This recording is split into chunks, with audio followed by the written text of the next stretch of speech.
exploración neurológica. Ustedes ya empezaron a ver pares craneales con el doctor Orbes, que sería el segundo apartado. El orden, pues, de las clases no tiene luego relación tanto con lo de la historia clínica, ¿no? La estamos dando de acuerdo a los puntos, ¿no? Entonces voy a compartir pantalla. ¿Ya alcanzan a ver la pantalla? Sí, doctor. Sí. Muy bien. Entonces, cuando hablamos de funciones cerebrales o mentales superiores, para fines de la historia clínica les decimos funciones mentales superiores, pero son realmente funciones cerebrales superiores, ¿no? O sea, viene del cerebro. Y a veces no hacemos un interrogatorio directo de esto o un examen directo, porque mientras estamos examinando al paciente o haciendo el resto de la exploración, pues nos podemos dar cuenta de que está bastante íntegro en estos aspectos, ¿no? O podemos haber ya explorado una gran parte de esto a medida que vamos avanzando en la historia clínica, pero sí tenemos que tener claros los apartados para cuando exista alguna alteración, pues poderlo marcar o tomar en cuenta, ¿no? Entonces, primero vamos a ver un poquito de a qué nos estamos refiriendo, ¿no? El desarrollo evolutivo que hemos tenido, pues nos ha llevado a que esta función es lo que hace realmente que seamos diferente a otras especies, ¿no? En otras funciones del sistema nervioso central, pues son muy comunes a distintos animales y mamíferos, ¿no? Pero realmente lo que nos hace diferente o nuestra capacidad que nos hace diferente es el desarrollo de estas funciones que llamamos mentales superiores.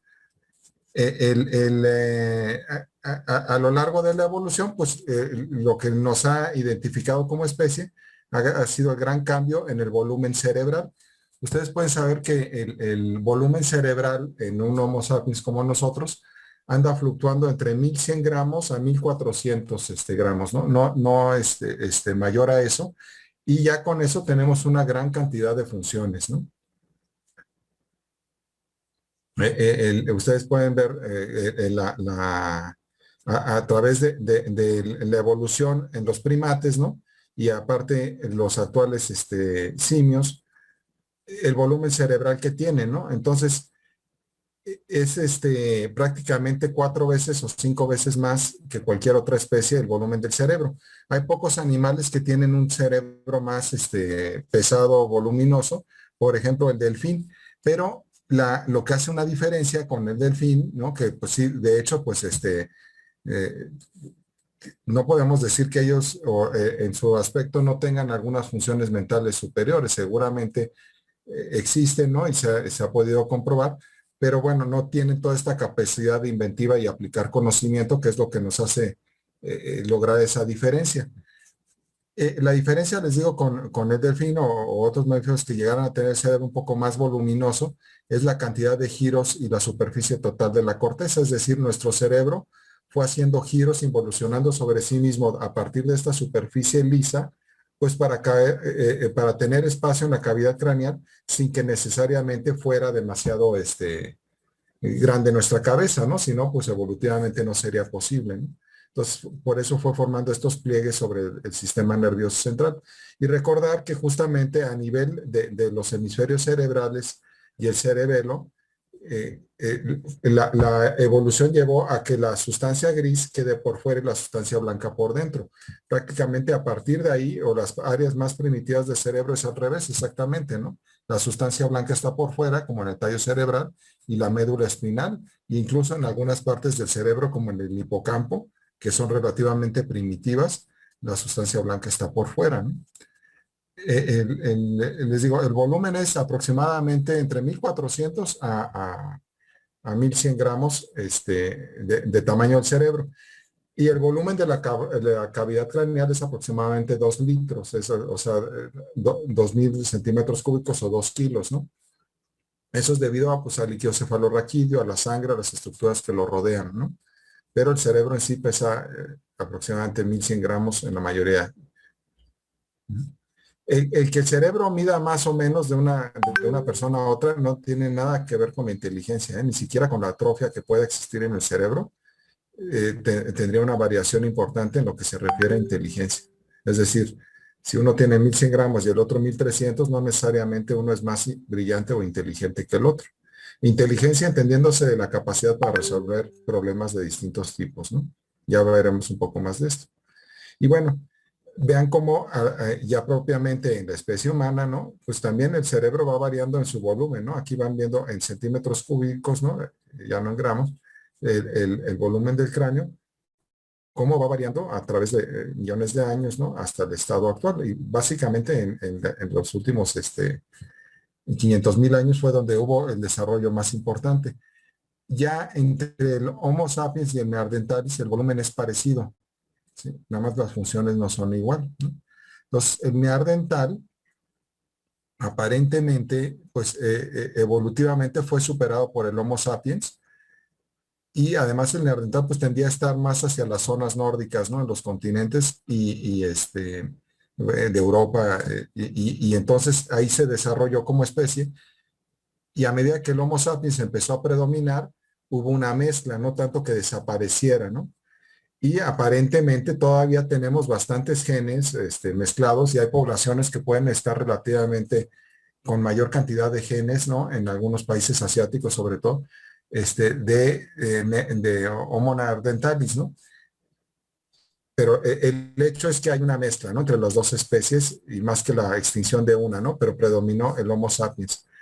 Pero si ustedes ven algún amigo con estas características, ¿no? Medio frente prominente, nariz ancha, prógnata, particularmente musculoso y fuerte, pues es posible que si le hacen algún estudio genético se detecte alguna cantidad de genes de neandertal, ¿no? Que seguro los han visto, ¿no? Entonces vean las diferencias del cráneo, incluso, pues el cráneo es más voluminoso en el neandertal que en el Homo sapiens, pero pues les digo ya a nivel de inteligencia empezó a ser superado y por eso predominó esta especie o la nuestra, ¿no? Pero convivieron al mismo tiempo, ¿eh? Y posiblemente pues se entrecruzaron, ¿no? Ahora, ¿qué son las funciones mentales superiores? Entonces, esa nos va a permitir separar nuestra especie de las demás especies, ¿no? Y es a través de la cual estamos alcanzando nuestro máximo desarrollo. Nos ha permitido no nada más lograr hacer cuestiones para mejorar nuestras condiciones, sino modificar nuestro entorno, ¿no? Y aunque otros animales logran hacer actividades o logran utilizar herramientas digamos, por ejemplo, los simios, ¿no? Logran utilizar herramientas, algunas nutrias usan piedras, o sea, evidentemente sí tienen esa capacidad de discernir y aprender y porque es una actividad aprendida, pero aunque tienen esa capacidad, pues en la calidad de nuestras acciones, pues es muy superior, ¿no? O sea, no es nada más usar una herramienta, sino es toda una invención de circunstancias de las cuales estamos rodeados e inmersos todos los días nosotros, ¿no? Por ejemplo, la computadora, la luz, etcétera, que pues sí hace una gran diferencia entre nada más manejar una herramienta y lo que estamos logrando nosotros, ¿no? Para bien y para mal, ¿no? Ya entrando propiamente en la materia, ¿no? Pasando a esta introducción, ¿no?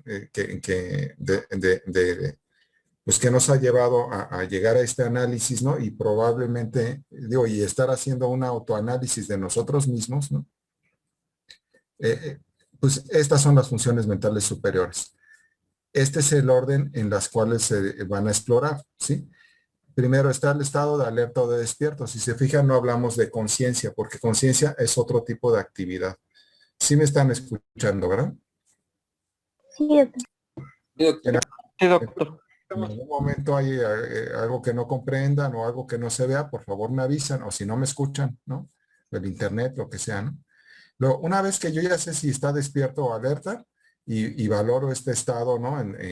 Pues el paciente debe ser cooperador y si no es cooperador, pues tengo que ver por qué, ¿no? Luego es el lenguaje, la memoria, capacidades de juicio, razonamiento y cálculo.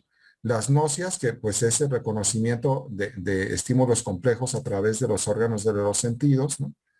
Esto se refiere a todo lo que yo he aprendido, ¿no?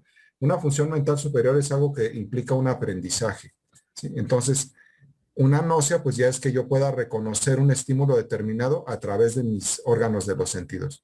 Entonces, por ejemplo, si veo el color azul, ¿no? Pues yo sé que ese es azul, pues porque lo aprendí, ¿no? No, antes no tenía ningún significado para mí, ¿no? Si yo detecto algún olor, por ejemplo, a vainilla, pues yo sé que es vainilla y que es un olor agradable, ¿no? Todo eso son náuseas, ¿no? A través de los órganos de los sentidos yo detecto y analizo estímulos complejos, ¿no? Y pues eso iremos, cada apartado lo vamos a desarrollar, ¿no? Las praxias son habilidades aprendidas, es decir, es algo que yo aprendí como caminar, como escribir, etcétera, ¿no? Entonces, vestirme, lavarme los dientes, todas las actividades que he realizado, la mayoría de estas dos actividades, las náuseas y las praxias, las aprendo durante mis primeros 3 años de vida, que es lo que me permite ya relacionarme con el ambiente y hacer la mayoría de las actividades. Ya posteriormente, prácticamente todo lo que estamos aprendiendo, incluso lo que estamos aprendiendo ahorita, corresponde a un 10% de toda la información que ya tenemos en nuestro cerebro, ¿no?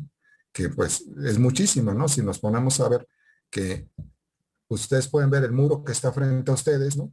Y pueden saber el color, la temperatura y la textura sin siquiera tocarlo, ¿no? Y eso es gracias al aprendizaje que tuvieron. Y el que estén ahorita pues prendiendo su computadora y todo esto correspondería a una praxia, ¿no? La escritura es una praxia, el vestido, les digo, etcétera, ¿no? El mismo caminar, ¿no? Y las dos funciones cerebrales más elevadas, ¿no? En nuestra exploración. Y acuérdense que este tipo de exploración no es con fines psiquiátricos, ¿no? En la exploración o la historia clínica psiquiátrica tiene otras finalidades en donde pues tiene que encontrar la lógica del pensamiento y la forma en que el paciente se relaciona y reacciona al medio, ¿no? Aquí estamos más bien viéndolo desde el punto de vista de las funciones en el cerebro, no tanto en el sentido de que tuviera algún desorden de tipo psiquiátrico. Entonces, por eso no hay más funciones, ¿no? Porque podría haber más, ¿no?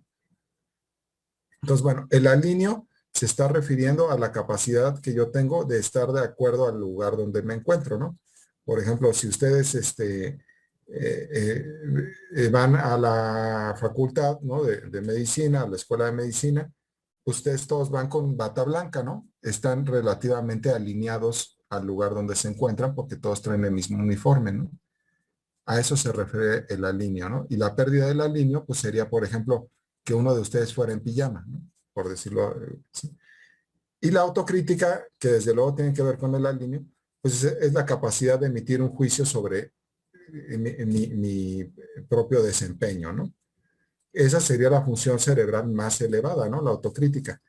Sí les puedo adelantar que como médicos tienen que tener una gran autocrítica, ¿no? No delegar. Ahora, si existen funciones mentales superiores, hay funciones mentales inferiores, ¿no? Y además sí me van siguiendo, ¿verdad? Sí se va comprendiendo lo que les digo, ¿no?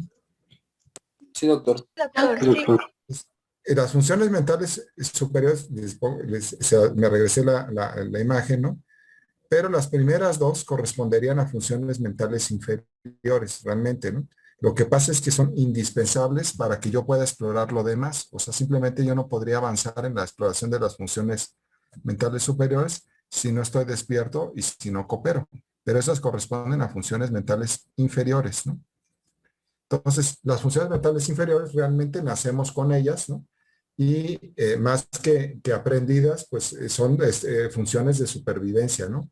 Van a ser en respuesta a estímulos, son muy limitadas, ¿no? Y están condicionadas básicamente a lo que vamos a poder reaccionar a tal o cual estímulo. El ejemplo, pues es la succión, la prensión, son funciones muy básicas con las que nace un bebé, pero pues si no las tuviera no podría sobrevivir, ¿no? El llanto, ¿no? Ante algún estímulo inadecuado, ¿sí? Son funciones realmente básicas, ¿no? Entonces, estas corresponden a las funciones mentales inferiores. Y les digo, son con las que vamos a nacer.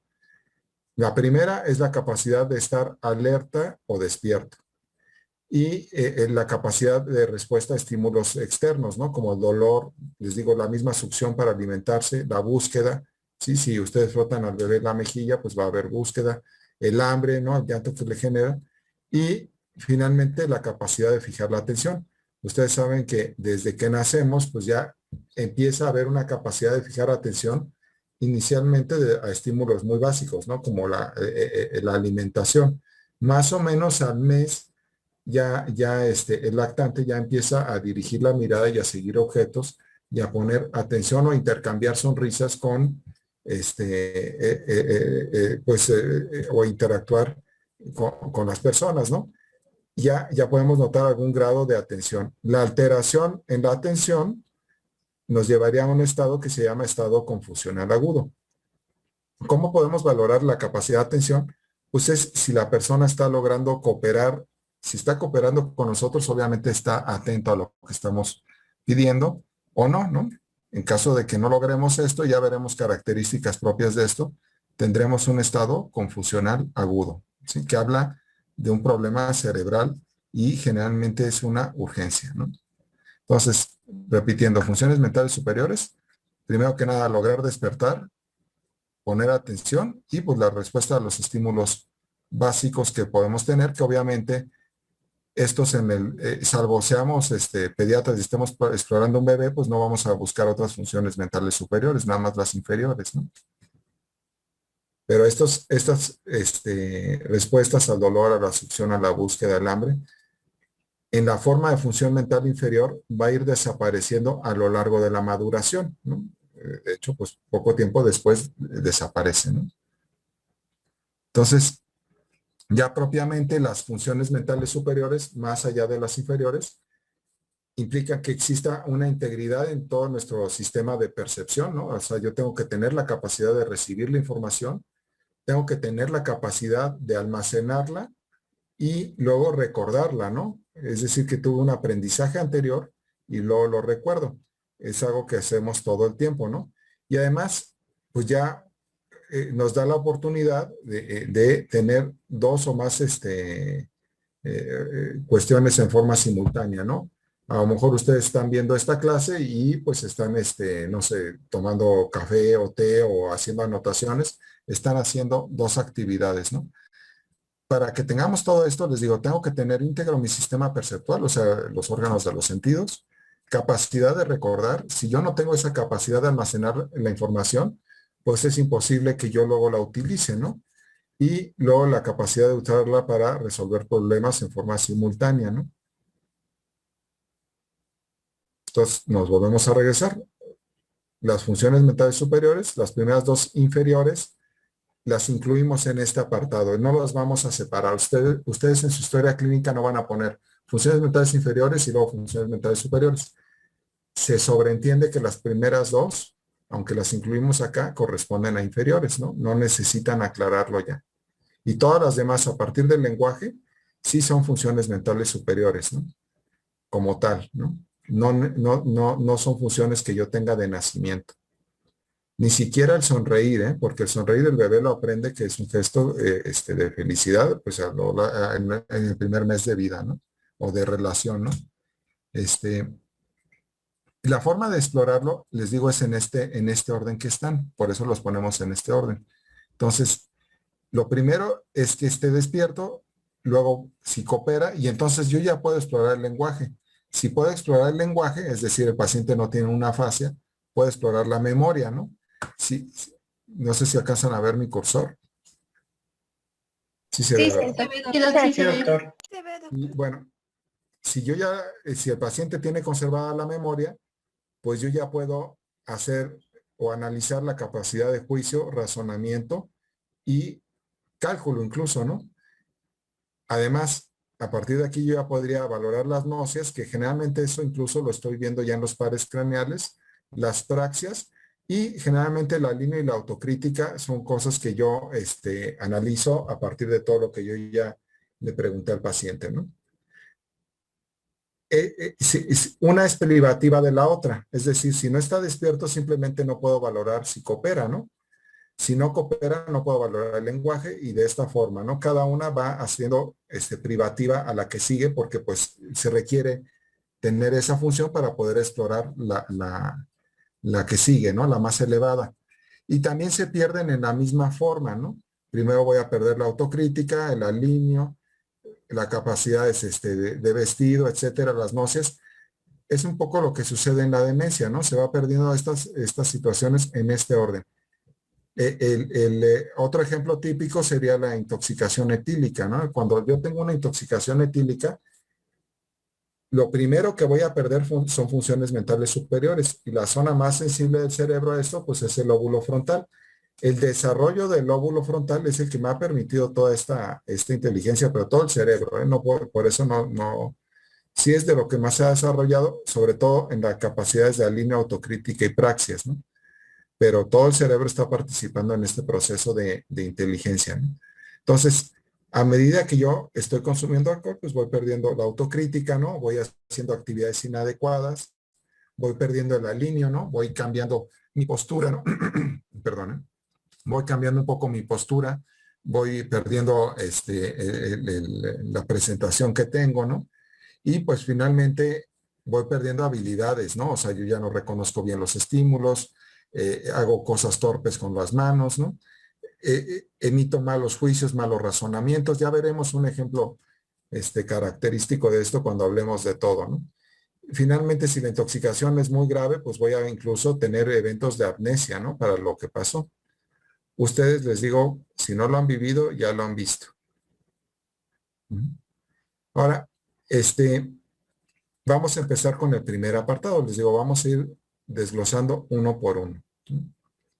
El estado de alerta o de despierto, tengo básicamente 4 estados que debo reconocer. El estado de despierto, que es como espero que estén todos ahorita. El estado somnoliento, que estoy seguro que algunos así están ahorita. El estupor, que espero que nadie esté así. Y el coma, ¿no? Entonces, son los 4 estados de alerta o de despierto que yo voy a encontrar en un paciente. Si uno está despierto, pues está interactuando con el examinador y no requiere mayor estímulo que el interrogatorio, ¿no? El que está somnoliento, en ausencia de estímulo, si no hay estímulo, cae en sueño, ¿sí? Obviamente no es un sueño fisiológico, pero cae en sueño, es decir, empieza a dormitar. Yo lo puedo estimular, decirle, oiga, que dígame su nombre, abra los ojos y lo hace, ¿no? Y mientras interactúo y lo estoy estimulando, logra emitir respuestas, pero en el momento que yo lo deje de estimular, vuelve a entrar en esta fase de somnolencia y por eso se llama somnoliento. El que está en estupor no va a tener la capacidad de despertar e interactuar a pesar del estímulo, pero sí tiene respuestas, ¿sí? Tiene respuestas motoras, puede ser la pronación, la extensión, la flexión, el retiro, ¿sí? El quejido. No son respuestas adecuadas, no logra interactuar, pero sí tiene respuesta a un estímulo. Y el que está en coma no va a poder responder a ningún estímulo, por muy doloroso que sea o por muy fuerte que sea un estímulo verbal, luminoso, etcétera, no hay respuesta. El que está en coma tiene la capacidad de mantener su homeostasis interna. Sí, a diferencia del siguiente estado que seguiría del coma, que sería la muerte cerebral, en donde yo ya no tengo una capacidad de mi cerebro de sostener la economía del cuerpo y la homeostasis, ¿no? La homeostasis endocrina, electrolítica, de temperatura, de presión, etcétera, ¿no? Eso ya no se logra en la muerte cerebral y pues por eso es un estado irreversible que nos lleva a la muerte finalmente de todo orgánica, ¿no? El que está en coma, el cerebro conserva funciones básicas y logra mantener la homeostasis interna, les digo, pues está en equilibrio. Incluso va a responder a estímulos internos, ¿no? O sea, si tuviera una neumonía o algo, va a tener fiebre. Si tiene algún problema de hipertensión intracraneal o algo, o algún problema renal, va a tener hipertensión, etcétera, ¿no? O sea, sí la homeostasis interna sí está respondiendo a los estímulos internos del propio cuerpo, ¿no? Pero no va a tener la capacidad de responder a estímulos externos. ¿Sí? ¿Sí queda claro lo que sería estar en coma? Sí, Sí, doctor. Antes se hablaba de un estado de precoma y luego coma, ¿no? Pero en realidad pues se decidió más bien que pues coma es que no respondo a ningún estímulo, pero logro mantener mi homeostasis interna, ¿no? Y yo ya aquí no les pongo muerte cerebral, pues porque no sería ningún estado de estos, ¿no? Simplemente es otro tipo de problema, ¿no? Y cuando yo tengo respuesta a estímulos externos, pero no logro despertar como tal, ¿sí? El tipo de respuesta que ustedes quieran, pero no logro despertar, digo que estoy en estupor, ¿no? Y el estupor entonces sí es un estado muy variable, ¿no? Porque puedo tener una respuesta motora pues bien elaborada de localizar un estímulo, o puedo tener una respuesta motora muy pobre, ¿no? De una pronoextensión, ¿no? Entonces, el estupor, les digo, tiene un gran espectro de estados o de respuestas que nos pueden hablar de un problema neurológico u otro, ¿no? Acuérdense que el objetivo de todo esto, de la exploración neurológica, pues es localizar dónde se encuentra el problema, ¿no? Entonces, les digo, no es lo mismo el estupor con pronación que con extensión o que localice, ¿no?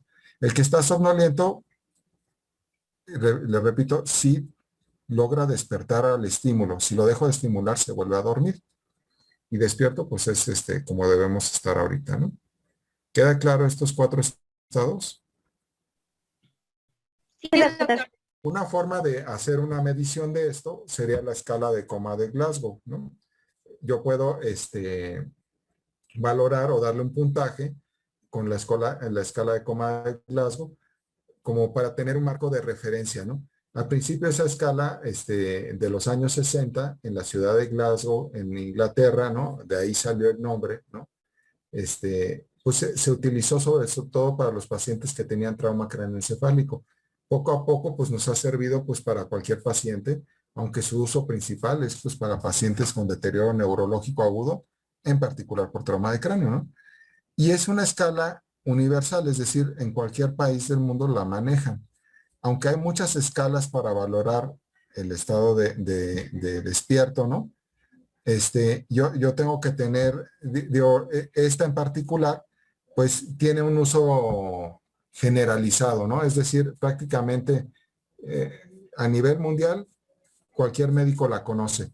Entonces, les digo, de repente se van a encontrar una escala de la Organización Mundial de la Salud, otra del Colegio de Neurocirujanos, otra de los neurólogos, otra de los urgenciólogos, donde les agregan estado pupilar o les agregan alguna otra condición. No es una escala perfecta, la escala de Glasgow, pero sí tiene esa capacidad, ¿no? De que pues de un médico a otro generalmente es bien conocida y es una escala sencilla y reproducible, ¿no? Entonces por eso pues persiste hasta nuestra fecha y es la que ustedes se deben saber, ¿no? Entonces es una forma, les digo, de darle una puntuación a estos estados, ¿no? Y bueno, aquí les pongo el término conciencia, ¿no? Aquí si se fijan lo puse con S, o sea, puede escribir con S o con C, pero nosotros no hablamos para fines prácticos en semiología de neurología de conciencia, porque la conciencia es algo más complejo, ¿no? Les digo, conciencia viene de la capacidad que yo tengo de darme cuenta de mi situación y de mi entorno y pues poder eh, emitir un juicio. Pero mi entorno es mucho más amplio que darme cuenta de mí mismo, ¿no? Es darme cuenta de la situación social, de la situación del país, de darme cuenta de una serie de aspectos, que eso es lo que me haría estar consciente, ¿no? Entonces, evidentemente es mucho más complejo la conciencia que lo que estamos buscando para fines de la exploración neurológica, ¿no? Entonces, por eso no es válido que digamos paciente está consciente, ¿no? Porque yo puedo estar despierto y no estar consciente, ¿sí? Pudiera yo estar, les digo, despierto y no estar consciente de las acciones que estoy haciendo, ¿no? Entonces, conciencia, y les quise hacer esta aclaración porque incluso desde el punto de vista gramático, ¿no? Se presta confusión, ¿no? Conciencia con ese, ¿no? Es la capacidad para reconocerse el ser humano y la realidad y reconocerse en ella misma, ¿no? Este sería el que sería apropiado en medicina, ¿no? O sea, si yo voy a hablar ya de conciencia, sería esto, porque conciencia sin ese, ¿no? Es más un término de tipo moral, en donde yo puedo valorar si mis actos fueron adecuados o no, ¿sí? Entonces, si dices, ¿estás consciente de que hiciste bien o mal? Pues sería sin ese. Y si yo estoy consciente de que está mal que estemos con energías derivadas del carbón en México, cuando todo el mundo están con energías limpias o tendiendo hacia eso, eso sería con S, ¿no? Con ciencia. ¿Sí les queda claro la diferencia? Sí, doctor. O estoy consciente, ¿no? De que en Estados Unidos han vacunado al 50% de la población, y aquí pues vamos alrededor del 10% de la población, pero bueno, este es un país con muchos más problemas económicos y ellos inventaron su vacuna. Eso es estar consciente, ¿no? Y les digo, si yo hago un acto inadecuado, ¿no? Por ejemplo, les digo alguna información inadecuada aquí, pues yo debería estar consciente de que estoy haciendo algo mal. Sería un acto malo de mi parte, ¿no? Entonces ahí sería conciencia. Sí. Esto, pues les digo, no lo van a usar ustedes, pero cuando lleguen a psiquiatría es probable que sí. Entonces conciencia podría tener un término más de tipo moral. Y les digo, entonces, si ustedes en algún punto escriben en un lado con S o con C, pues las dos formas van a ser válidas, ¿no? Porque no es una falta de ortografía. Esto sería la conciencia, ¿no? El bien y el mal, ¿no? Es más de tipo moral. ¿Vamos bien con todo esto? Sí, doctor. Sí, Entonces, sí, todo bien. Perfecto. Entonces, cuando entrando ya propiamente a la escala de Glasgow, ¿no? Que pues si esta escala, todos los médicos la manejamos y todos la debemos conocer, ¿no? Entonces, les digo, es de los años 60 en Glasgow, Inglaterra, o sea, no fue un doctor Glasgow, es el nombre que le dieron a una de la ciudad donde se hizo la escala, ¿no? Y se divide en tres apartados, ¿no? La respuesta ocular, la respuesta verbal y la respuesta motora. ¿Sí? Ustedes pueden en mnemotecnia irse en este sentido, ¿no? Los ojos, la boca y, bueno, la respuesta motora, la mano, ¿no? Tenemos en la respuesta ocular 4 puntos, en la respuesta verbal 5 puntos y en la respuesta motora 6 puntos. La calificación máxima van a ser 15, que sería que está todo bien, ¿no? Y le damos el puntaje mayor en cada una. Y el hecho de no tener ninguna respuesta sería 3 puntos. Yo no puedo tener un Glasgow menor a 3, ¿no? De repente, pues sí nos han dicho, por ejemplo, ustedes saben que estamos en el hospital de Joco, ¿no? Entonces nos llaman para pedir una valoración. Dice, tengo un paciente con Glasgow de 2, ¿no? Pues eso no puede ser, ¿no? O sea, simplemente la escala no da para eso, ¿no? No tiene ojos, o qué pasó con el paciente, ¿no? Para que no pueda tener o que nos den esa calificación, ¿no? Entonces, les digo, en la respuesta ocular, 4 pues, sería espontánea, es decir, está simplemente abriendo los ojos, ¿no? Y interactuando con nosotros. 3, yo tendría que hacer un sonido, puede ser hablarle, aplaudir, ¿no? O decirle abra los ojos, ¿no? 2 sería al dolor, es decir, ya no respondió al sonido, entonces al dolor le emito alguna maniobra ética para generar dolor. Les digo ética porque pues, no voy a hacer cualquier estímulo para generarle dolor. Hay formas éticas de generar dolor, ¿no? Y entonces si abre los ojos con ese estímulo le daría 2 de calificación. Y si no los abre ni con ese estímulo, pues tiene 1. En la respuesta verbal, si está orientado, platicando conmigo, etcétera, le doy 5. Si está confuso, es decir, no sabe dónde está, no sabe quién es, acuérdense cuando estábamos viendo hábitus exterior, en hábitus exterior, pues están en qué lugar está, quién es y la localización del tiempo, ¿no? Entonces, eso sería confuso, pero sí logra comunicarse, ¿no? Si emite palabras inapropiadas, es decir, groserías, cosas de este tipo, le bajaría todavía un punto más, porque ahí sería no está nada más confuso, sino aparte está perdiendo la autocrítica y me está insultando o está generando respuestas inapropiadas, ¿no? Entonces, groserías o cosas así de que suélteme, ya me quiero ir y cosas de este tipo, entraría en 3, ¿no?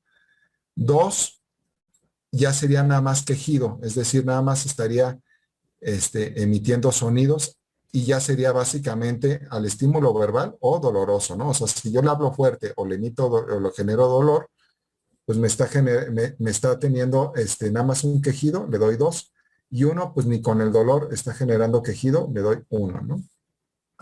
La respuesta motora tiene 6 puntos, por eso les digo 4 en los ojos, 5 y 6 a nivel motor, ¿no? 6 sería lo normal, es decir, obedece órdenes, le digo levante la mano, la levanta o me saluda, ¿no? O está en posición de playa, ¿no? El paciente está en una posición libremente escogida, que a veces la llamamos así, ¿no? Posición de playa, ¿no? Está cómodamente en su cama, ¿no? Ese sería 6. A diferencia de las demás respuestas, la verbal y la ocular, a partir de 5 lo que tendríamos sería respuestas al dolor, ¿no? Entonces, si no obedece órdenes o está en posición de playa y interactuando libremente conmigo, lo que sigue es que pues yo le voy a inferir algún estímulo doloroso y ver la respuesta que tiene, ¿no? Entonces, cuando le genero el estímulo doloroso, si localiza el estímulo, hagan de cuenta, dejen ver si me veo en mi cámara. Ahí estoy. Entonces, si yo genero un pinchazo y lo logro localizar, pues ahí estoy localizando el estímulo. Pero si genero un pinchazo y retira, le tengo que bajar un punto de calificación porque retira el estímulo y es mucho más elaborado. Localizar el estímulo implica que hay una integridad de todo el cerebro, ¿no? Aunque el paciente no logre despertar, ¿no? O obedecer órdenes. Y 4, si retira al estímulo. 3 sería a ese estímulo doloroso, yo ya tengo una respuesta todavía más primitiva. Y aquí ya tiene un valor de localización, ¿no? Dice flexión de decorticación. Entonces, cuando yo le genero el estímulo doloroso, ni lo localiza ni retira, sino tiene una flexión de las extremidades superiores sobre sí misma y la rota hacia interno, ¿no? Y podría extender las inferiores hacia esta postura, ¿no? Eso me habla de una lesión difusa a nivel de la corteza cerebral. Entonces es decorticación. Si se fijan en algo tan sencillo como el Glasgow, aquí ya el término tiene valor de localización. El valor de localización sería que la lesión está a nivel de la corteza cerebral. 2 sería extensión de descerebración. Es el típico paciente que decimos que está cronoextendiendo, ¿no? Genera esta respuesta y le genera dolor y extiende los brazos y los crona. Así lo alcanzan a ver, ¿verdad? Hace esto. ¿Sí? Entonces, sí me vieron en su cámara, ¿no? Sí, doctor. Sí, se vio. Entonces, yo creo que ya lo han visto alguna vez, ¿no? Pero fíjense que dice extensión de descerebración. Cuando yo hablo de cerebración, hablo que quito, o el término que quiere decir como que estoy separando la función cerebral del tallo cerebral. Sí, o sea, los hemisferios cerebrales quedan separados, ¿no? Fisiológicamente, no necesariamente anatómicamente, o sea, no hay una sección como tal, pero hay muchas enfermedades que lo pueden causar, ¿sí? Y uno es sin respuesta, ¿no? Entonces, les digo, si yo tengo un paciente con coma, ¿cuánto le darían de puntaje?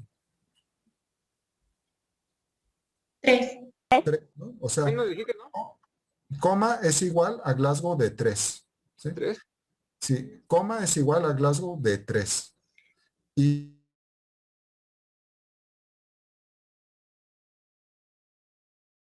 ¿qué tal? ¿Ya estamos todos? Pues por lo ¿Sí? menos la mayoría creo que sí. La mayoría, ¿no? Los que estábamos. Entonces vamos a continuar, ¿no? Se cortó abruptamente, no me di cuenta del reloj. Pero vamos a compartir pantalla. Nada más habilítame. Sí, perdón. Se me sigue olvidando. Listo. Bien. Aquí estábamos.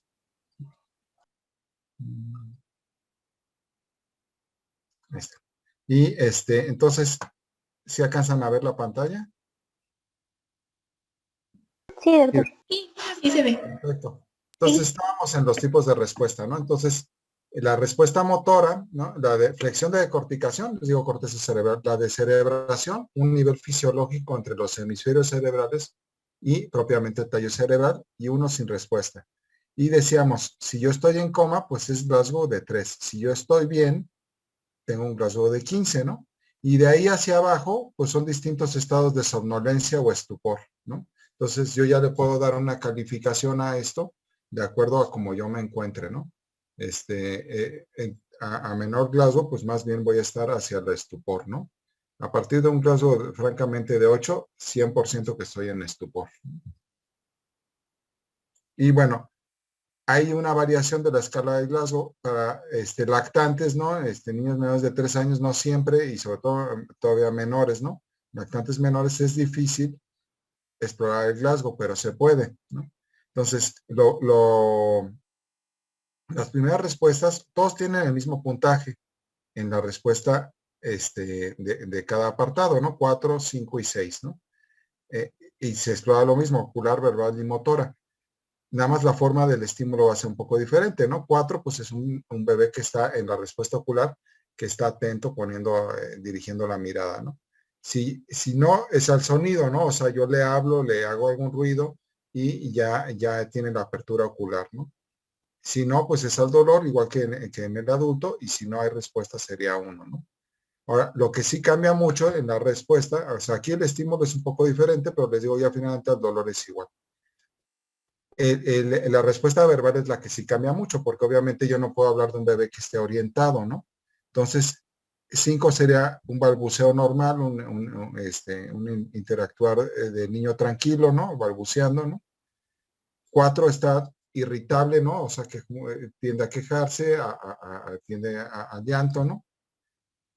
3, francamente, llanto. 2, emiten solamente quejido, aquí ya sería prácticamente igual. Y el 1 no tendría ninguna respuesta. Y en la respuesta motora, pues son movimientos espontáneos, obviamente no va a obedecer a órdenes, ¿no? Pero hace movimientos espontáneos normales para un bebé. Y lo demás ya sería propiamente al dolor, ¿no? Generalmente, si les queda claro la modificada en lactantes.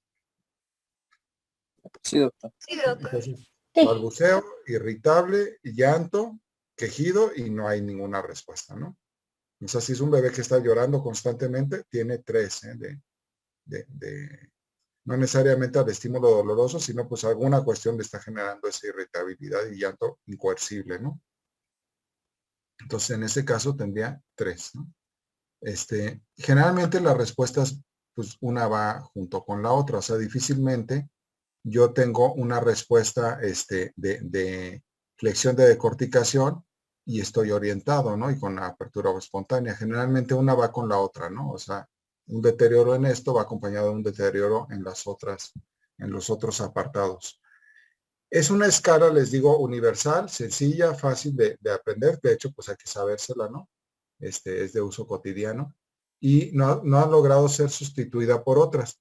No es una escala perfecta, ¿sí? Porque yo puedo tener una lesión bastante grave.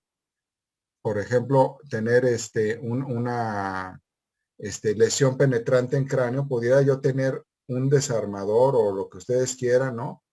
Que pasa, un punzón que pasa de lado a lado o introducido en cráneo y tener rasgo de 14 o 15, ¿no? Y la lesión es relativamente bastante grave, ¿no? Entonces sí tiene algunas fallas. No toman en cuenta el estado pupilar, ¿no? Podría yo tener, no es lo mismo tener decorticación con midriasis que sin midriasis, igual de cerebración, ¿no? Entonces, sí tiene sus fallas, no valora absolutamente todo. Puede uno tener lesiones graves, ¿no? Por ejemplo, torragia, y que ya habla de un traumatismo moderado, ¿no? Y que puede poner en peligro la vida, pero pues nos da una muy buena idea si hay un deterioro del estado de alerta de en qué estamos, ¿no? Y esa parte les digo, pues sencilla y reproducible y universal, ¿no? Entonces cumple todo lo que una escala debería tener, ¿no? Y a lo largo del tiempo ustedes van a ver que cada rato sale una nueva escala, pero pues esta no es sustituida.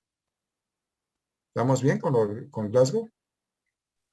Sí, doctor. Sí, doctor. Sí. Y bueno, entonces vamos a la que sigue, ¿no? Aquí están ejemplos de respuestas motoras anormales, ¿no? Entonces, esto es del Netter, ¿no? Aquí pueden ver el puntaje 6, 5, 4, ¿no? 3, 2 y 1 sin respuesta, ¿no? Entonces, en el 6, pues el médico le está diciendo, a ver, enséñame los dedos, ¿no? Y pues se lo está enseñando, está obedeciendo una orden, ¿no? Aquí vean cómo está generando estímulos dolorosos, ¿no? Aquí en este estímulo, con un lápiz está apretando la uña y aquí está generando presión en el borde superior de la órbita. Entonces, les digo, hay maniobras éticas para generar dolor, o maniobras médicas, ¿no? Porque ninguna puede ser muy ética, ¿no? Para generar dolor. y entre ellas se encuentran esas que están viendo en su dibujo, digo, en el esquema, ¿no? Entonces, si yo tomo, háganlo ustedes, ¿no? Una de mis uñas y la aprieto con una pluma así, pues no van a aguantar mucho, ¿no? Si lo están intentando hacer. ¿Sí? Agarren una pluma y aprieten así. Si yo se lo hago igual a un paciente, pues es un estímulo muy doloroso, ¿no? De inmediato duele, ¿no? ¿Ya lo hicieron? Sí, sí duele. Duele, ¿no? Otra maniobra sería apretar esta zona de la mandíbula, el ángulo de la mandíbula le llamamos gonion, ¿no? Entonces con las manos yo la puedo apretar de esta forma, ¿sí? Y pues háganlo, van a ver que les duele. No necesita ni siquiera mucha presión. Lo mismo lo voy a hacer al paciente, ¿no? De los dos lados de su mandíbula, en el ángulo de la mandíbula, es una zona muy sensible al dolor. ¿Ya lo hicieron? Con los pulgares háganlo y apriétense. Ya, también duele. Sí, Sí duele. duele, ¿no? Sí duele. Eso simplemente es el nivel de intensidad. En los hospitales ustedes van a ver que hacen presión con el nudillo sobre el esternón. Eso es doloroso, pero todavía es más doloroso esto, ¿eh? Y la uña, ¿no? Entonces, y la otra es hacer presión en el canto de la órbita, pues aquí también va a ser doloroso, ¿no? Si ustedes lo hacen. No necesariamente hacemos eso porque si es un trauma de cráneo y tiene una fractura en cráneo, quizá hundamos un fragmento, ¿no? Entonces nos vamos a otras zonas sabiendo que no tenga fracturas o lesiones ahí, ¿no? Entonces les digo, hacemos una maniobra al dolor cuando no hay una respuesta adecuada y lo voy a hacer una sola vez, o sea, no voy a hacerlo una vez para ver ocular, otra vez lo repito para ver si se queja y otra vez para ver la respuesta motora. Con un estímulo que haga yo veo todo, ¿no? Yo veo si abre los ojos, si se queja y si tiene una respuesta motora adecuada, ¿no? Si no, pues al rato está el paciente todo lastimado, ¿no? Entonces vean, aquí le está generando dolor, ¿no? Y el paciente con su mano localiza el dolor, pero no despierta, está en estupor. ¿Sí ven el esquema? ¿Sí lo alcanzan a distinguir? Sí, sí se distingue. Ahora, Cierto. aquí, al generarle el dolor, retira, ¿no? Nada más que el dibujo no está muy bien, ¿no? Porque si yo le genero el dolor sobre la uña, pues lo más lógico es que va a retirar el dedo, ¿no? Yo también lo quitaría incluso estando despierto, ¿no? Pero bueno, la idea es ejemplificar cómo es retiro al dolor, ¿no? Luego, esta postura, ¿no? La de decorticación, con la flexión y pronación interna de las dos extremidades y extensión cefálica, ¿no? Puede o no flexionar las piernas, ¿no? Y la respuesta de descerebración, donde el paciente extiende todas las extremidades al dolor, ¿no? Aquí también lo están ejemplificando. Esto sería 3 puntos y 2 puntos, ¿no? Equivaldría a un Glasgow de 5 y a un Glasgow de 4, ¿no? Porque yo ya la respuesta ocular y la verbal, pues generalmente es 1 cuando el paciente está así, ¿no? Si acaso emitiría un quejido, ¿no? Les digo, coincide, ¿no? Ahora, ¿a qué nos estamos refiriendo cuando hablo de decorticación? Les dije, esto tiene valor de localización, ¿no? Entonces, vean la corteza cerebral, ¿sí? Es todo esto. Entonces, cuando yo hablo de decorticación, es que tuve una lesión que me afectó toda la corteza cerebral o su aferencia en la cápsula interna. ¿Sí? Puede ser la lesión aquí, pero bilateral, o toda esta corteza cerebral. Y aquí está la duda, ¿no? ¿Qué puede afectar toda la corteza cerebral que me genere un daño como para tener una respuesta tan primitiva? Si estoy en estupor, me llega el estímulo por la médula espinal, pasa a los ganglios basales, llega a la corteza y regresa, ¿no? El estímulo regresa la información al sistema motor y localiza el dolor, ¿no? Y lo localiza y pues eso habla de una integridad de la corteza de todo, aunque el paciente no despierte. Por eso es una calificación mayor. Pero si yo no logro hacer eso, quiere decir que mi corteza ya no está integrando bien todo el estímulo o no lo logra integrar y la respuesta que estoy teniendo es una respuesta primitiva en los ganglios basales. ¿Sí? Y a partir de ahí se integra esa respuesta de flexión o de plano en el tallo cerebral. ¿Sí? Entonces, ¿qué me podrá lesionar toda la corteza cerebral? Todo esto, ¿no? Acuérdense que en la corteza, ¿no? La sustancia gris, se encuentran las neuronas, los somas de las neuronas. La parte metabólicamente más activa de la neurona, pues es el cuerpo, no tanto el axón. Y digamos que el consumo metabólico, el 80% de todo lo que me llega al cerebro metabólicamente es usado en la corteza o en las neuronas, ¿no? No nada más porque hay también neuronas profundas, ¿no? En los núcleos cerebrales, en el cuerpo estriado, etcétera, ¿no? La cabeza, el núcleo caudado, el tálamo, todo eso son somas de neuronas, ¿no? Ahí se está usando el 80% de toda la energía que le llega al cerebro. Energía, dígase, oxígeno y glucosa, y bueno, eso es a través de la hemoglobina y la sangre, ¿no? Que independientemente de todos los demás nutrientes que necesita, ¿no? Pero el cerebro no tiene almacenes de oxígeno ni de glucosa, entonces no resiste para nada esta situación. Y les digo, 20% se usa en la sustancia blanca y el 80% en la sustancia gris o en las somas de las neuronas, ¿no? Porque esa es la parte metabólicamente activa. Lo demás, pues tiene células de la glía que no usan tanta energía, no tienen tantas funciones, ¿no? Tienen los axones que tienen un metabolismo más bajo, ¿no? Tienen los oligodendrocitos que nos forman la mielina que también tiene un metabolismo más bajo. Entonces, la corteza cerebral es muy sensible a situaciones donde se trastornan los nutrientes y de ahí que se pudiera lesionar. Y ¿me podría alguien dar un ejemplo de algo que se le ocurra que lo podría causar? Un traumatismo. Justamente un traumatismo sería difícil que me afecte toda la corteza cerebral, ¿no? Porque el traumatismo me afecta a una zona del cerebro, justamente donde fue el impacto. Puede haber edema cerebral, pero el edema cerebral sigue afectando una zona principalmente. ¿Hipertensión intracraneal? La hipertensión intracraneal pudiera llegar a causarlo, sí, pero generalmente la hipertensión intracraneal me da problemas de que esta zona del cerebro se va a herniar sobre el tallo cerebral y generalmente da un cuadro más de descerebración. ¿Algún otro? ¿Un evento vascular? ¿Pero de qué tipo? Un hemorrágico. ¿Químico? Isquémico también. Yo pensaría más fácil que si fuera isquémico, pero ¿qué tipo de isquemia? O sea, cuando yo digo isquemia cerebral o infarto cerebral, pues me estoy refiriendo a una arteria o a todas.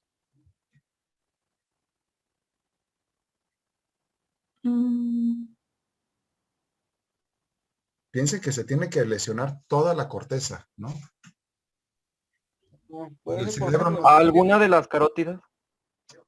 Si se afecta una carótida, me da un infarto en un hemisferio, ¿no? Pero el otro está bien.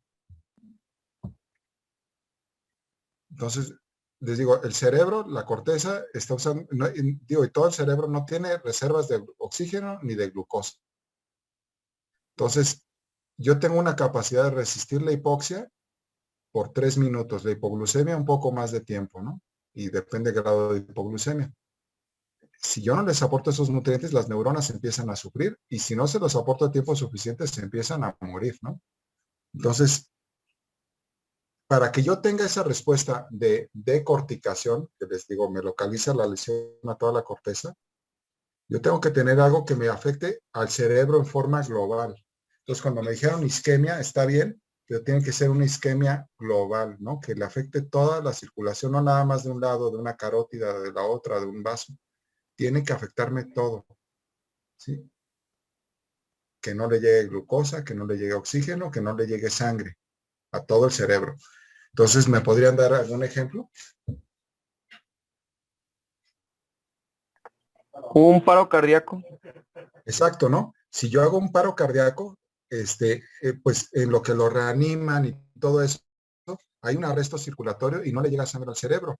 Si de inmediato empiezan maniobras y todo, pues no es nada más para reanimar el corazón, es para que siga llegando sangre con oxígeno y con todo al cerebro, ¿no? Entonces es vital hacer rápido maniobras porque si yo me espero 3, 4 minutos, aunque yo reanime al paciente, ya la lesión cerebral estará establecida, ¿no? Y cuando empiece a tener respuestas va a empezar a decorticar. Otro ejemplo. Entonces, el paro cardíaco está muy bien, ¿eh? Porque me genera eso, un arresto en toda la circulación, o sea, no llega sangre al cerebro. Hay otros estados que me lo pueden producir. Otro ejemplo. Ahogamiento. ¿Cómo? Un ahogamiento. Exacto, ¿no? O sea, si un ahogamiento, ¿no? Alguien que se sumergió y pues, etcétera, ¿no? Como el caso este tan terrible, ¿no? Del hijo del doctor que se ahogó en un registro de agua de Xcaret, ¿sí lo escucharon? Sí, sí, se escuchó. Sí, ¿no?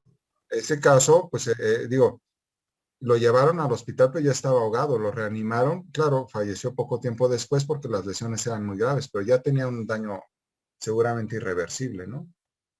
Era difícil o sea, ya era mucho el tiempo que estuvo en esa situación, ¿no? Creo que fueron 10 minutos para que lo sacara de ahí, ¿no?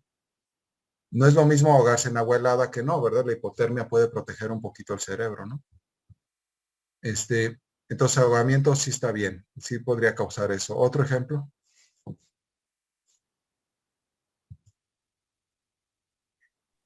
Obstrucción de la vía aérea por cuerpo extraño. Sí, ¿no? Un cuerpo extraño y me ahogo y viene siendo prácticamente el mismo mecanismo, ¿no? Todo es tiempo para que yo, o sea, si no me muero de ese evento, pero sí tardaron en reanimarme, pues posiblemente yo tenga una lesión cerebral muy grave. ¿Otro ejemplo? Sí, están viendo que hay muchísimos, ¿no? Un estado de choque. El estado de choque, ¿no? El estado de choque es un estado donde la perfusión de los tejidos está mal en todo el cuerpo, ¿no? Y hay varios niveles del estado de choque y varias causas de estado de choque, ¿no? Hipovolémico, séptico, medular, o sea, neurogénico, etcétera, ¿no? Entonces, el estado de choque, si es sostenido el tiempo suficiente, me va a generar un problema cerebral. Es un poco más lento que los otros ejemplos que pusieron, pues porque el estado de choque se va estableciendo gradualmente y como sea, no es lo mismo que me llegue poca sangre al cerebro a que no me llegue nada, como en el paro cardíaco, ¿no? Entonces, el estado de choque, les digo, definitivamente, y todo depende de la duración, ¿no? Puedo tener un choque leve, pero si me dura muchas horas voy a tener daño cerebral y puedo tener un choque hipovolémico grado 4 y si me dura minutos voy a tener daño cerebral, ¿no? Y a órganos blancos, ¿no? Obviamente, acuérdense que en el choque los órganos blancos es el cerebro, el corazón y el riñón, ¿no? Los que más sufren primero el cerebro, ¿no? Entonces, el estado de choque, que es un estado de hipoperfusión tisular, ¿no? Pues de distintos orígenes y que luego empieza por esos mismos mecanismos, ¿no? De la hipoperfusión a generar lactato y toda una serie de problemas a nivel tisular, empieza a volverse irreversible si yo lo dejo suficiente tiempo, pero aparte se acompaña de daño cerebral, ¿no? ¿O algún otro ejemplo? Por eso es tan importante atender el choque, ¿no? Y puede ser un choque séptico, ¿eh? No necesariamente un hipovolémico. O cardiogénico, si ustedes quieren también. Hay otras causas que todavía no han dicho.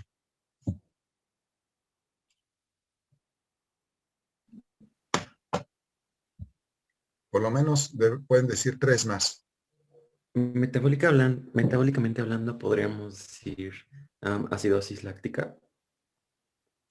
Sí, pero antes que eso, ¿qué te podría producir? Si yo les digo, no te llega glucosa. O sea, la acidosis láctica por sí sola no, ¿no? Pero lo que lo causa.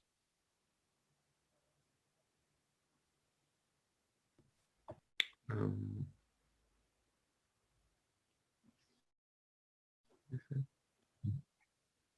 No, la hipoglucemia no les gusta para esto. no, ok. Sí, ¿no? O sea, sí, les digo, una fuente es oxígeno y claro, la sangre que lo lleva. Pero también, ¿qué requieren para trabajar las neuronas? Pues es la glucosa, ¿no? Y simplemente, y usan mucha, ¿no? Entonces, de hecho, el 20% del gasto cardíaco, o sea, de toda la sangre que emite el corazón cada minuto, el 20% es para el cerebro.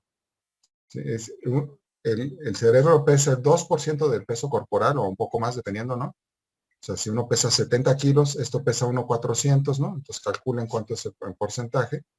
Pues el 2-3% del peso corporal y usa el 20% del gasto cardíaco. O sea, es muy sensible a esos problemas, ¿no? Y necesita muchos nutrientes, o sea, es altamente metabólico, ¿no? Entonces, la glucosa, les digo, no tiene almacenes y si se acaba, no tiene de dónde usarla, aunque llegue bien el oxígeno, ¿no? Entonces, nos va a dar algo muy parecido a la hipoxia, nada más es tiempo, ¿no? ¿Sí? Y va a entrar en fase anaeróbica, va a haber lactato, etcétera, ¿no? Entonces, la hipoglucemia, ¿no? No es lo mismo, les digo, una hipoglucemia de 40 a una hipoglucemia de 0, ¿no? ¿Quiénes tienen hipoglucemias frecuentemente? Los diabéticos. Los recién nacidos. También los recién nacidos, ¿no? Pero los diabéticos hacen hipoglucemias frecuentemente por mal manejo de sus medicamentos, ¿no? Y la dieta.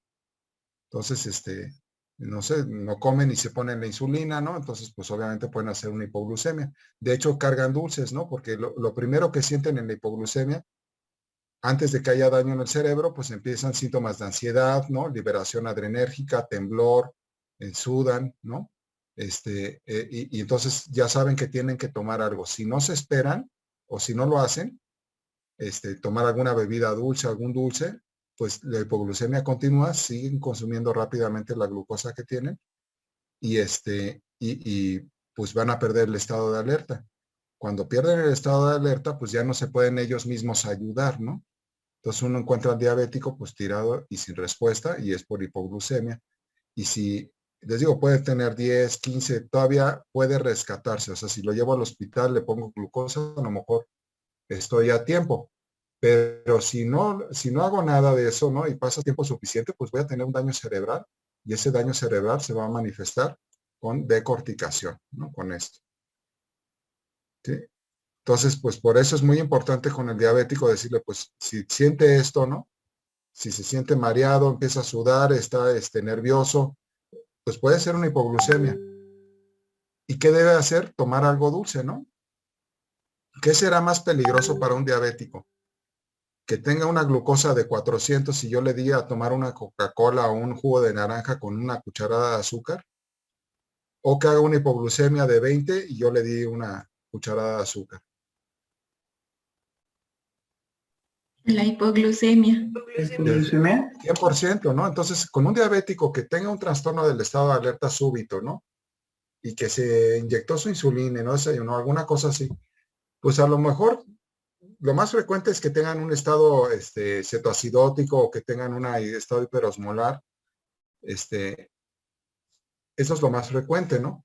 Pero la hipoglucemia no hay que despreciarla y en gravedad y en urgencia va primero la hipoglucemia. Entonces, mejor en lo que yo lo llevo al hospital, le doy a tomar un jugo, aunque la glucosa le suba a 500, si me equivoqué, le va a subir a 500, ¿no?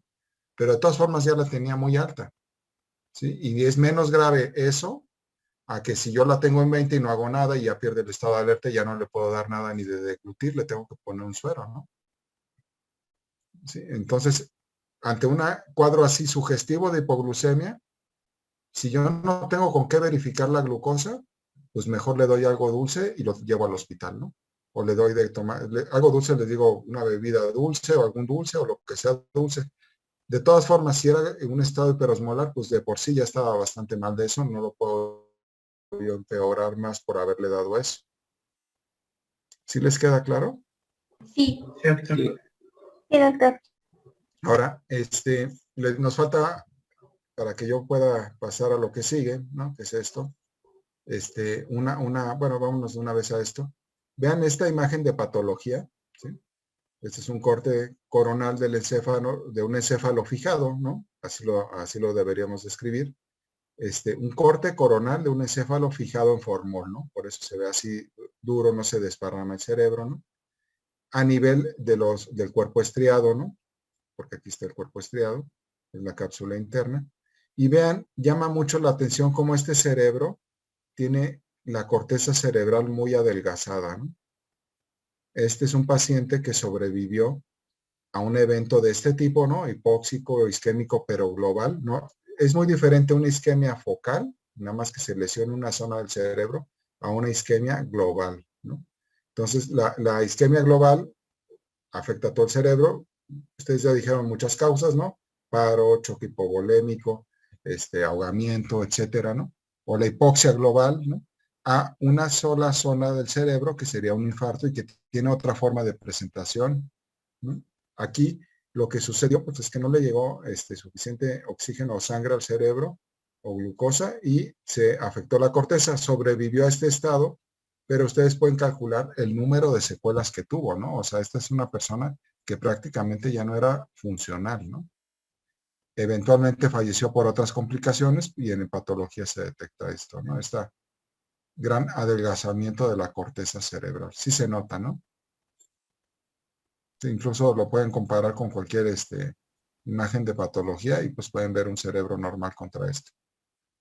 Entonces, ese sería el resultado, ¿no? de una decorticación.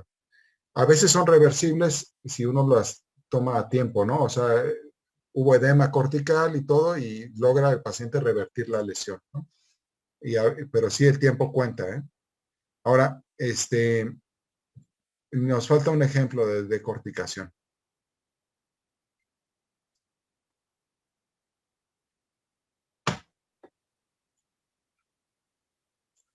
Intoxicaciones por monóxido de carbono, dióxido de carbono, intoxicación por gas, ¿no? Gas LP, porque natural se supone que tiene menos riesgo de eso, ¿no? El licuado de petróleo. ¿Qué hace cada una de estas? ¿No? El dióxido de carbono evidentemente es muy tóxico, ¿no? El paciente entra en somnolencia y pues eventualmente sustituye al oxígeno en el ambiente. Pero el monóxido de carbono, ¿no? Que es el producto de la combustión, más allá del dióxido de carbono, es sumamente tóxico, ¿no? Porque tiene mucha afinidad por la hemoglobina, no me acuerdo cuántas miles de veces más que el oxígeno por la hemoglobina, ¿no? Entonces se vuelve algo muy tóxico el monóxido de carbono y da ese cuadro típico, ¿no? Del aspecto rojizo de los tejidos, ¿no? En la gente que está intoxicada por monóxido de carbono, ¿no? Entonces, al sustituir el oxígeno por el monóxido a nivel de la hemoglobina, pues al cerebro no le llega simplemente los nutrientes de la calidad adecuada. O sea, está bien de glucosa, está bien de circulación, pero el nutriente, el oxígeno, no es adecuado, ¿no? Y la intoxicación por gas, ¿no? Por ejemplo, les digo, el licuado de petróleo, por eso incluso el gas butano, licuado de petróleo, tiene un olor particular, ¿no? Para que uno lo detecte y porque si no, pues no tendríamos capacidad de darnos cuenta de que está habiendo gas en el ambiente. El gas natural no lo tiene porque es muy volátil y se supone que no lograría concentrarse de tal forma que nos pueda producir un daño, ¿no? La intoxicación típica de esto es, por ejemplo, en un boiler, en un baño, ¿no? Que ustedes tengan en el baño el sistema de calentamiento de agua dentro de su regadera o de su baño, ¿no? Y como cierran la puerta, cierran la ventilación, si hay una fuga de gas, pues en un ratito está concentrado el gas ahí y si uno no se da cuenta, pues ahí va a quedar, ¿no? O que sí funciona el sistema de combustión, o sea, sí está quemando el gas, pero la salida del gas de la combustión, o sea, de los humos de la combustión, no están hacia afuera del baño, sino quedan hacia adentro del baño, ¿no? Pues se perforó la tubería o algo, y pues también en un ratito, mientras se están bañando, van a quedar en el piso, ¿no? Pero ahí sería por el dióxido de carbono.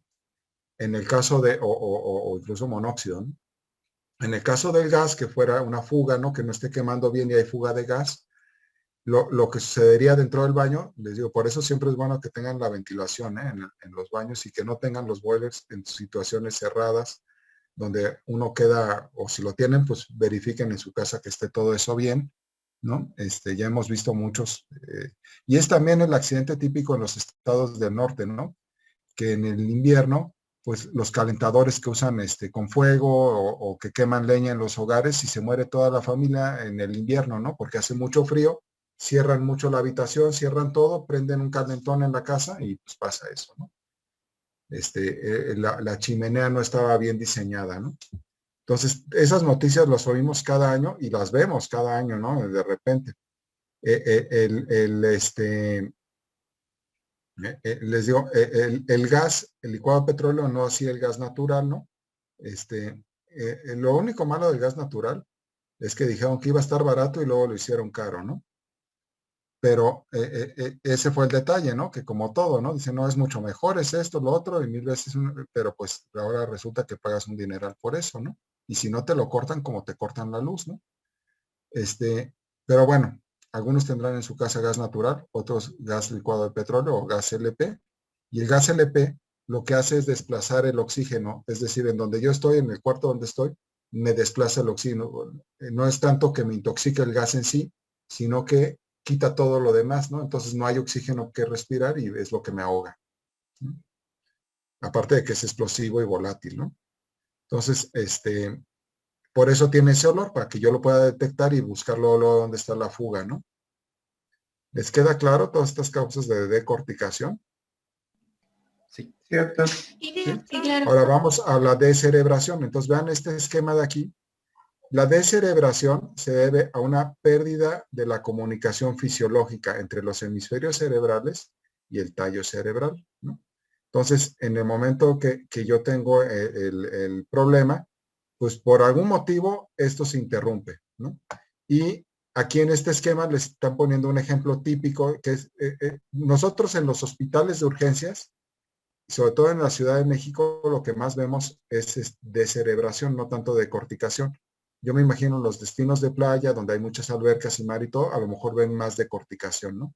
Como sucedió justamente en el accidente de Xcaret, ¿no? Pero en este caso vean como el uncus, que es esta zona del temporal, por el hematoma es herniado, este es el peñasco y el tentorio, entonces no tiene para dónde ir esto y busca la zona de menor presión y baja hacia esta zona que tiene menos presión, porque aquí la presión aumentó por el hematoma. Aquí ven cómo está en rojo el hematoma. Entonces esto me comprime el tallo y empiezo a tener una respuesta de descerebración, ¿sí? Y es tanto anatómica como fisiológica, ¿no? Porque se afecta de los dos lados, ¿no? Y hay otras formas que yo puedo tener esto, que los dos hemisferios cerebrales migren hacia abajo por edema cerebral. Por eso les decía, la hipertensión intracraneal es más probable que me produzca una descerebración que una decorticación. En este esquema aparte hay otras hernias cerebrales, ¿no? Esta transcalvaria, la del cíngulo, pero esas no necesariamente me van a producir eso, ¿no? Esta resonancia me quiere demostrar cómo hay un edema cerebral en un paciente que ha sido intoxicado por gas, ¿no? Entonces, tuvo hipoxia y hay edema cortical sobre todo, no tanto en la zona central del cerebro, sino en la corteza que se ve toda aplanada, ¿no?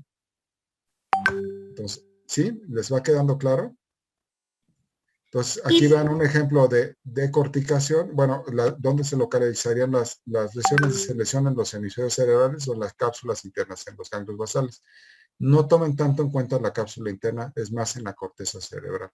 Y descerebración, y vean cómo el esquema cambia, ¿no? Descerebración, la lesión está a nivel mesencefálico o el puente cerebral, ¿no? Es más baja la lesión y me da una respuesta motora más primitiva. Entre más baja es la lesión, más primitiva es la respuesta motora, ¿no? Esta es una respuesta menos primitiva, esta es más primitiva, aunque las dos son respuestas muy primitivas, ¿no? ¿Sí? Y bueno, la siguiente función, ¿no? Sería la capacidad de fijar la atención, ¿sí? Entonces, ¿sí? Nos ponemos a ver lo que hemos visto ahorita, ¿no? De las funciones mentales superiores, vimos las funciones mentales inferiores, es en lo que estamos ahorita y no hemos pasado de la primera, ¿no? Y ahora vamos a empezar con la segunda, ¿no? Que es la capacidad de atención o ser cooperador o no. Sin embargo, estamos muy conscientes, sí, conscientes, o sea, con ese, de que la atención, ¿no? O sea, la capacidad de atención en una clase va disminuyendo a lo largo de la clase, más el sábado en la tarde, ¿no? Entonces, vamos a detener nuestra clase aquí y seguiríamos el lunes, los dos grupos nos vamos a juntar a las 11 de la mañana, si están de acuerdo. Con el grupo que yo tengo, claro, los otros pueden entrar, también, siempre ustedes están invitados y pueden entrar, pero vamos retrasados un poquito en las cuestiones generales, entonces, el grupo de nosotros, ¿no?